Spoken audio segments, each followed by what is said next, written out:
What you are looking at is an aerial view from last year as we began the process of road construction and site development. Eagle's Nest regeneration is not about the place though, it's about the people.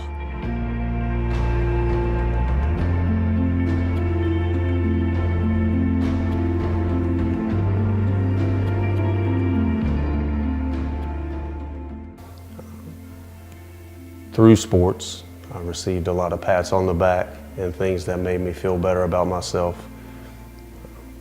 Through my life, my only drive was to become a college football player, and that dream became a reality until the crash.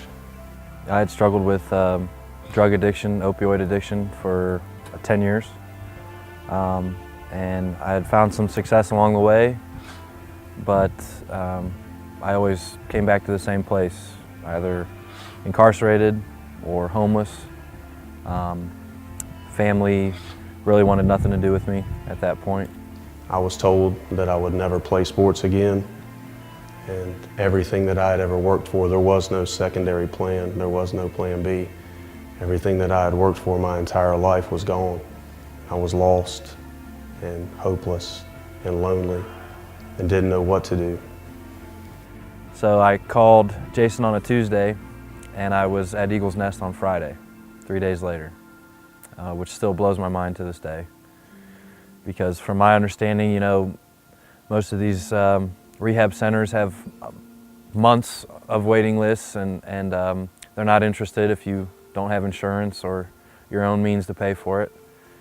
And that was no concern at all to Jason. He said, "We'll worry about money later, just get here." And that's the story with a lot of guys. The money is not a concern for the guys at Eagle's Nest. They're concerned with the men, and that was true in my case. During my experience at the Eagle's Nest, I learned that I was not what I did, that I didn't have to perform for anybody's love, for anybody's affection. While I was at Eagle's Nest, I learned that there was a hope and a purpose and a vision and a destiny that I couldn't even dream of. Everything in my life that I had destroyed has been restored through the Eagle's Nest. I now have a wife, I have 2 beautiful children, I have a home, I have the American dream. And I would have never been able to attain that had it not been for the structure and the order and the relationships that I had with the men around me who were willing to selflessly give up their time to help me when I had nothing to offer. Well, what's preached here a lot is grace. I mean, if I could sum it up in one word, it would be grace. The ministry shows the guys in the program a lot of grace, and they really stress the importance of grace in our lives. So grace was always a word that had just been thrown around in church and that you hear, but I never had a full developed understanding of it. And that's what really kept me in condemnation for the mistakes I'd made in my life. And because of that condemnation, I kept returning to those same mistakes. You know, what's the point of going on?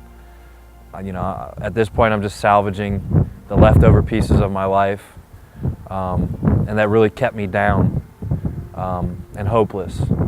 And when I came to Eagle's Nest, you know, I learned about grace, and Jesus doesn't see me for my mistakes. He doesn't see me for my past. When He put Himself on that cross, He already knew all those things were going to happen, and He already forgave them 2,000 years ago.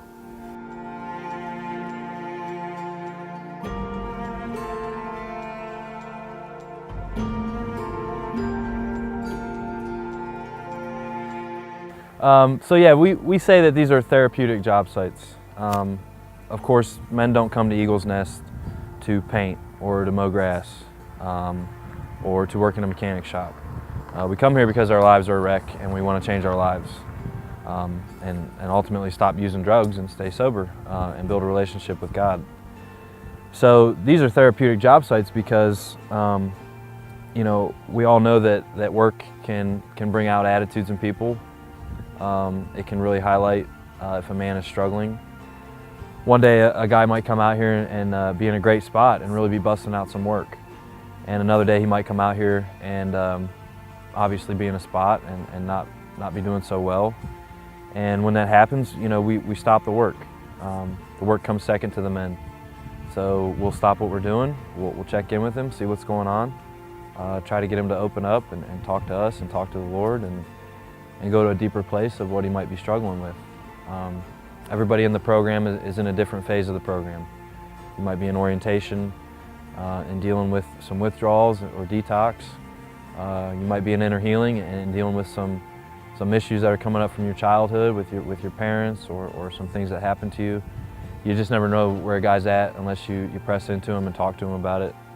And our boss, Will Curtis, says it's amazing when you get a guy in the right state of mind or in a good place spiritually, how the work just seems to flow and get done. So, you know, first and foremost is making sure a guy's in a good spot, and the work will get done. That's of course how we support the ministry and pay for our beds and pay for the next man's bed. So it is a reality that you know, we want to support the ministry financially through our industry, but first and foremost is the men and making sure they're right.